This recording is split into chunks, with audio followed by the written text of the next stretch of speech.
It's 2024. If you don't know how to do your own makeup yet, it's okay. I got you. This day I prep with two primers, the Bobbi Brown and the One Size primer, and I let that dry down for a minute or two before going in with my brows. For my brows, I go in with the Makeup Revolution brow gel, and I use that to really sculpt out my eyebrows before going in with the Milani brow pen. Using this pen helps me get those hair-like strokes, and then I go in with my concealers.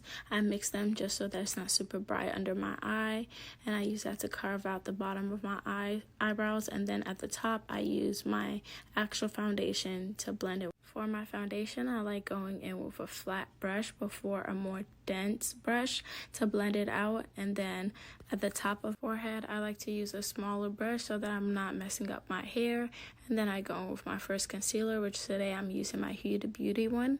I like to blend out my makeup with brushes more than like beauty sponges because I just feel like I have a lot more control over it, and it's also not absorbing a lot of my products. For my second concealer, I'm using my e.l.f. concealer, and while that dries down, I go in and I contour my face with my black opal stick. The e.l.f. concealer dries down pretty quickly, so to blend that out, I like to spray my brush with a little setting spray, and then that helps me to blend it out a lot easier.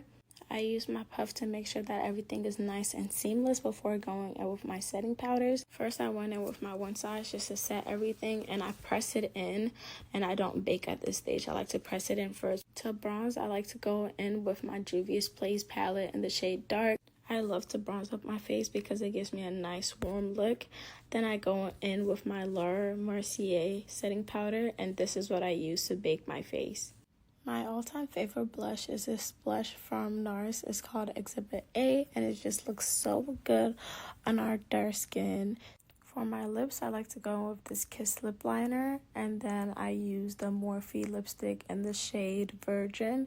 Then I go in with my setting sprays, Charlotte Tilbury, and the One Size setting spray as well to seal everything up. Then I just top off my lip combo with this lip gloss in the shade Guava. A little mascara, and that's the look, ladies. If you have any questions, please feel free to comment down below.